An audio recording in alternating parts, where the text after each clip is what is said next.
Welcome Trinidad and Tobago to our News 4 report, a product of the Government Information Services Limited and the Ministry of Communications. I'm Nicola Barreto. Let's take a look at the headlines.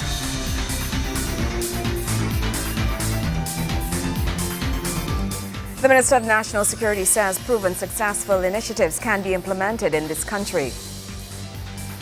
A memorandum of understanding signed with 4 investors to aid in boosting the country's food production capacity. And the University of the West Indies St. Augustine campus celebrates another milestone. Thank you for joining us. It's the largest gathering in the world, even if it's on the internet. The Global Entrepreneurship Week, which celebrates innovators and job creators. And here in Trinidad and Tobago, several organizations, including the Ministry of Planning and Sustainable Development, have joined in promoting this type of business model. The creation of business today will see the development of economies tomorrow. This according to Planning and Sustainable Development Minister Dr. Bo Tiwari, who is speaking at the opening of the Trinidad and Tobago leg of the Global Entrepreneurship Week, GEW. During November 18 to the 24th, 138 countries worldwide will join together to celebrate entrepreneurship, which is aimed at encouraging people to become self-employed.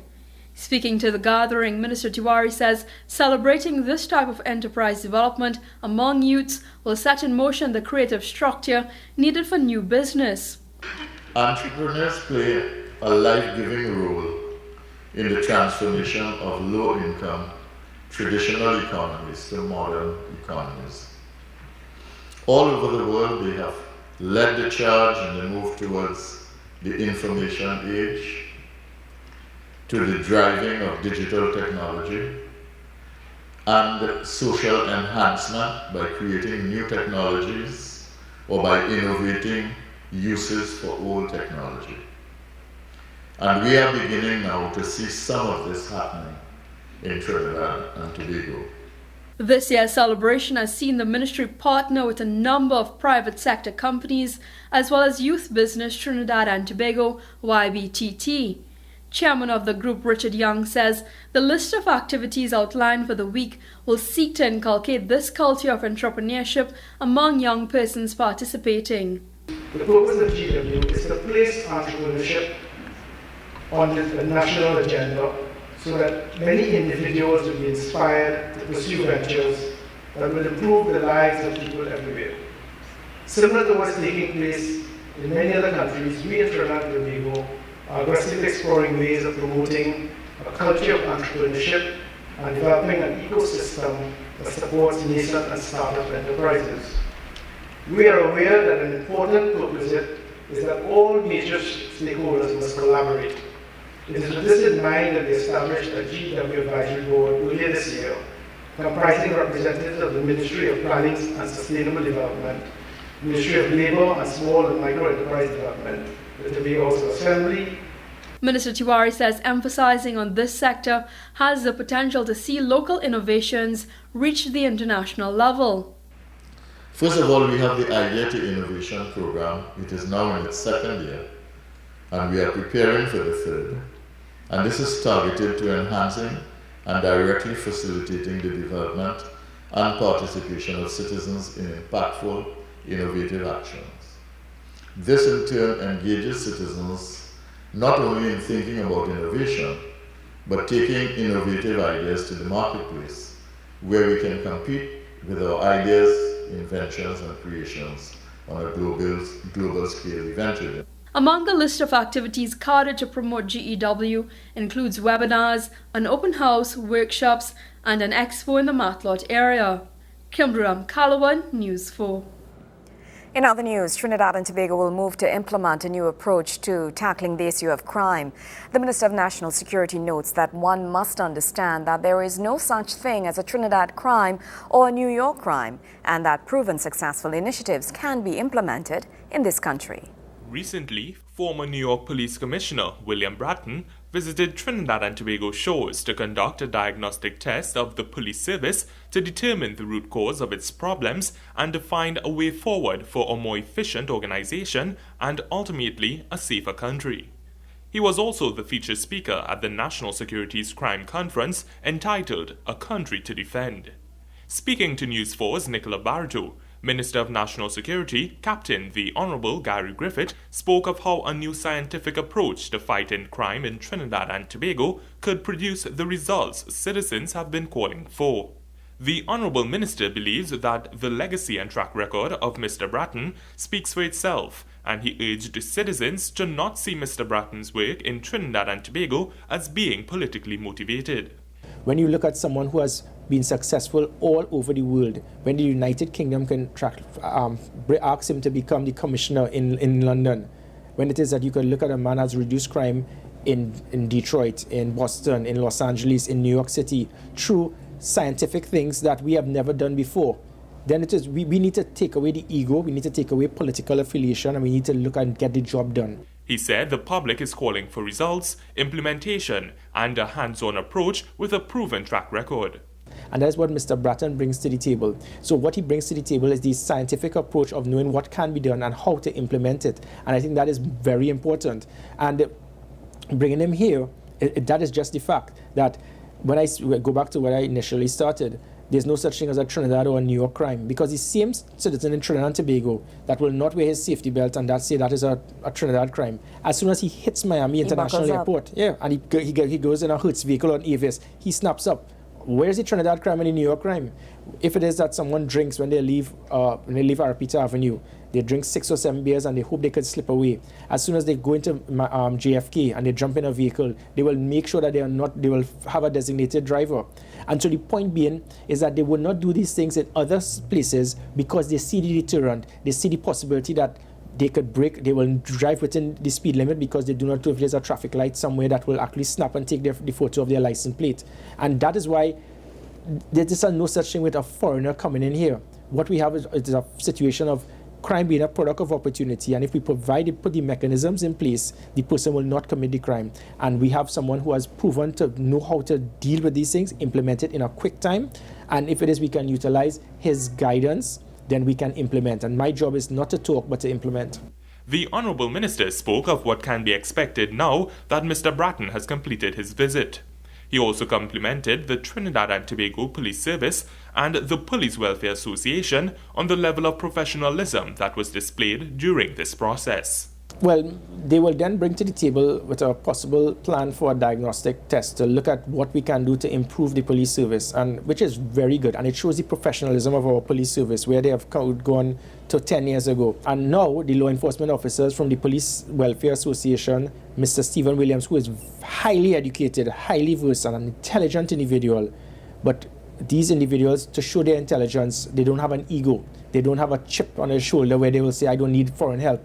If we can get guidance and support, it shows the professionalism and maturity of our police service right now. That could not have happened a decade or two ago. And again, I wish to compliment the Police Welfare Association and the Commissioner of Police and the Deputy Commissioners. They see that Mr. Bratton can bring to the table something to improve the quality and the service and the structure and the management and the leadership of the police service, and they're embracing it. And I think that is what citizens should do. Don't be fearful of the fact that this could work and it might affect you politically. Don't be fearful and don't have that microscopic view, that tunnel vision attitude that this is a government initiative. This is something much bigger than that. Mr. Bratton's police style is influenced by the broken windows theory that if minor petty crime is not dealt with, crime will increase. He advocates having an ethnically diverse police force representative of the population, maintaining a strong relationship with the law-abiding population, tackling police corruption, being tough on gangs, and having a strict no tolerance of antisocial behavior.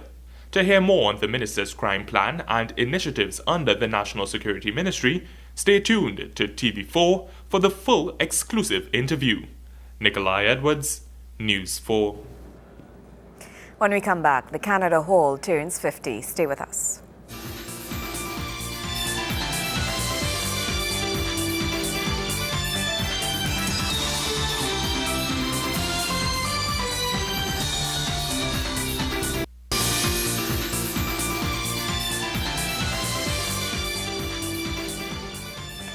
The University of the West Indies St. Augustine campus celebrated another milestone, this time one of its well-known dormitories, the Canada Hall, turning 50 this year. The all-male dormitory got a makeover as its south block got refurbished. Former students, including campus principal Professor Clement Sankat, used the opportunity to come together to share their memories of the beloved dorm. Canada Hall, the only all-male hall of residence at the St. Augustine campus of the University of the West Indies, celebrates 50 years of accommodating students from across the region. Built from funds donated by the Canadian government, the hall was opened in 1963 and named after the donor government. Originally, the hall housed 192 students with 32 rooms per floor. These facilities were later modified in 1989 to provide kitchenettes, which reduced the number of rooms per floor to 28 and a total available occupancy of 168 students. However, the famous all-male dormitory got an overhaul of its facilities recently, and in marking the renovations, Tertiary Education and Skills Training Minister Fazal Karam explained the significance of the physical changes at the hall. The renovation of Chemical Engineering Block 13, the halls of residence of Canada Hall renovation and extension, the new senior common room, the construction of the new Milner Hall. And I want to tell you that I had the pleasure of writing the proposal for as business development manager, and as minister now seeing it come into reality. The building, in case you are wondering, what is that building opposite the medical facility and next to what is called the business development office, is going to be the CWRD, funded by the 9th European Development Fund. The CWRD is the Center for Workforce Research and Development, the first of its kind on any campus of the University of the West Indies. Situated at the southeastern end of the main campus and within close proximity of the faculties of engineering, the hall catered to mostly engineering students. And while the hall holds many memories to past students, like campus principal and former engineering student at the hall, Professor Clement Sankat also shared his recollections of his stay at the hall and how it impacted his future. This is a place that truly built leaders. Ladies and gentlemen, this is also the place where much of us learned to grow up, to become who we are. It's really this is a residence that is dear to me, dear to my heart. Friendship, solidarity, camaraderie, all of those things I learned here. This is where I learned what the Caribbean was. This is what my colleagues, Jamaicans, Barbadians, Trinidadians, these Dominicans, you taught me what being West Indian is. And sometimes I ask myself, Clem, what are you today? Originally Guyanese, Trinidad and Tobago now, but West Indian at heart. And this is what Canada Hall gave to me, being a West Indian. Former resident and warden of the Canada Hall, Jerry Medford, remembered the team spirit shared among his peers and how it prepared him for real-world life. You live with 192 men in a small space for a concentrated period of time. You come across all kinds, and it has to work because we're in this thing together. So everybody has to work together to live together, and very easily you start to discern certain traits and certain characteristics which, when you go out into the wider world, it helps you very quickly. Most of the people here who are employers would tell you that somebody coming to them for an interview, once they say that they're from Canada Hall, they immediately know what to expect, what kind of employee they're going to have, and how that employee is going to fit in into their own circumstance. I wouldn't tell you what the thoughts are if they hear that you're not from Canada Hall, but that's for another discussion. So, ladies and gentlemen, it is with a sense of pride, humility, and probably most fortuitous, that we should be able to celebrate our 50th anniversary, that we at the same time could honor our father, Professor Ahmad, who was our first warden, in naming this block after him, and that all of that could happen while we're celebrating 50. Professor Sankat says he hopes to see the housing space keep up its reputation as one building character and true men in the generations to come. This campus has seen development in the last few years like it has never ever seen before. And the story is not finished. We are going to leave a campus that is enhanced and significantly different from what we saw. And I can't tell you how proud I am of the Teaching and Learning Complex, and how proud I am going to be of the South Campus as we finish building. Kimberam Kalawan, News 4.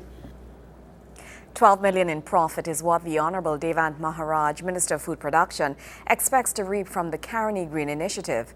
On Friday, Carini Green, the new company established to oversee the Carini Green Initiative, signed a memorandum of understanding with 4 investors to aid in boosting the country's food production capacity.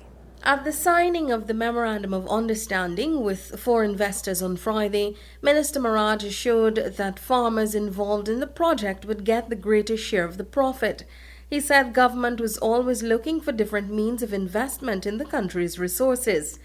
The minister's comment was in response to David Dawson from the Trinidad Cane Farmers Association, who cautioned government to ensure they do not break the trust of the farmers.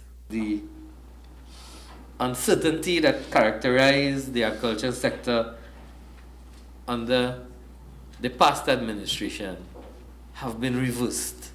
And this is a tangible manifestation of that reversal. We will continue to ignite a level of confidence from investors in agriculture and from the farmers themselves as has never been seen. So that is why I want to allay your fears, David, from TICFA and the other sectors of the agricultural sector, that I hear you about trust, but there's a saying, bad pay kill trust. So we are not interested in that old model. We will build your trust and by earning it, by activities such as this and the activities that we have been doing. Minister Maharaj encouraged local farmers, particularly those in the Carini area, to participate in the project as it would benefit the entire country. He said he was elated that along with greater profits, more jobs have been created within the agriculture sector. Together, these stakeholders have indicated their intentions to invest a total of $310 million. And we expect that their investment will generate some 940 permanent jobs, more than the 500 that Minister Indira Singh had spoken about. And this is not to mention the seasonal jobs which will occur, and of course the indirect areas of the economy which will be stimulated further down the stream. Also at the event was the Honorable Rudy Indar Singh, Minister in the Ministry of Finance, who shared his involvement with Carini 1975, saying had the government in power during the Carini shutdown invested and focused on other agri-projects of the company, like its citrus and rum production, then the country's economy would have been better off today. Whilst it was not directly in relation to the agricultural sector, I want to underscore one thing this morning, that Carini 1975 Limited, at that point in time in its incarnation, was not only sugar. Carini 1975 Limited was an agro-based company, and if the transition was properly managed and it was not focused on the closure of the company, and the then government would have focused on what I would call the citrus operations, the aquaculture, the dairy operations, and even to a lesser extent, the rum operations of Carini 1975 Limited, we could have had something different in relation to the agricultural sector and what it would have meant in relation to stimulating growth in the agricultural sector of Trinidad and Tobago. Under the Carini Green Initiative, plot recipients will allow Carini 1975 Limited the use of their land in exchange for guaranteed payment and earnings. Private farmers will provide expertise and labor, and in return, Carini 1975 Limited obtain financing from the Agricultural Development Bank, the ADB. Felicia Wilson-Mon, News 4. Sport is next, right after the break. Stay with us.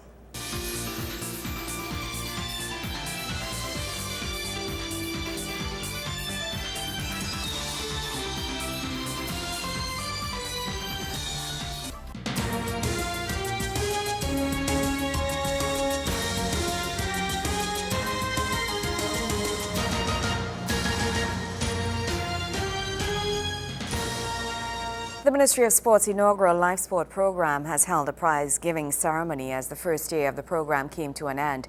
The ceremony was held on Friday morning at the Capitol Plaza Ballroom. During the event, several of the young men involved with the program surprised attendees as they revealed that their talents were not just restricted to sport.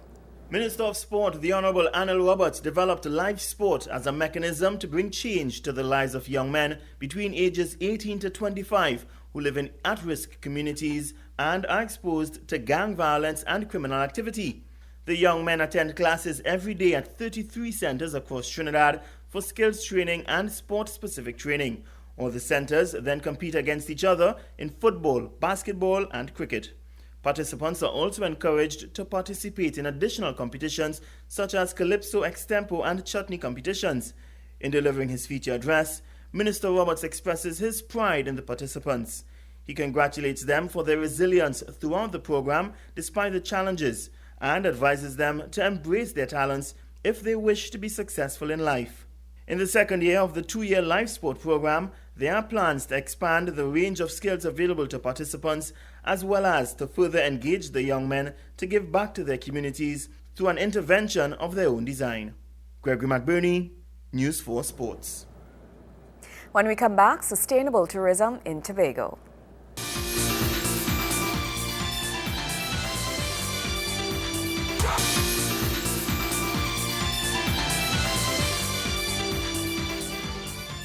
Dr. Sherma Roberts, tourism lecturer at the University of the West Indies, Cave Hill, Barbados, lauded the crafters of the CDEP 2.0 plan. She said it is robust, holistic, and places the residents and people of Tobago at the epicenter of the development project, adding that without people, development is seamless. She too had some advice for the participants of the 7th Annual Tobago Economic and Business Outlook Conference hosted by the THA's Division of Finance recently. Speaking on the topic, Achieving Sustainable Development, the Case for Tourism, Dr. Roberts said tourism, which is part of the social and economic agenda of many island states, is well placed to deliver on the goals of sustainable development. However, if this is to happen, we must move as policymakers beyond centering the tourist, their needs, their wants, and their preferences, and understand that the residents of our communities are central, vital, fundamental to sustainable tourism development. They must be included in the tourism industry, not just to smile, but to be owners and operators of the tourism project. Dr. Roberts continued that the debate should move from narrow philosophical and ideological positions to ask the following questions. If we are depending on this industry so much, how can we ensure that it is socially and culturally inclusive, economically viable, environmentally sound, and institutionally supported? She said if Tobago is looking to broaden its tourism scope and target those who spend more and are more open to discovering different countries, we ought to become more socially acceptable. We will also see a change in the composition of families. Increasing numbers of blended families, homosexual couples having children and taking them on holidays. Yes, science has made a lot possible. According to Dr. Roberts, the global accommodation sector has already begun to respond to such changes by creating more family rooms with shared living facilities. She said if Tobago is targeting specific niches such as eco, adventure, and culinary, of which the gay community may be a part, there should be no tension between that society's terms as the normal society and those of the gay community. She further urged Tobagonians to build a tourism that is highly sustainable, where Tobagonians enjoy a quality life and where tourists have unforgettable experiences. Reporting from Tobago, Patricia Nicholson, News 4. Well, that's how we wrap up this edition of our News 4 Report, a product of the Government Information Services Limited and the Ministry of Communications. I'm Nicola Barreto. Thank you for joining us.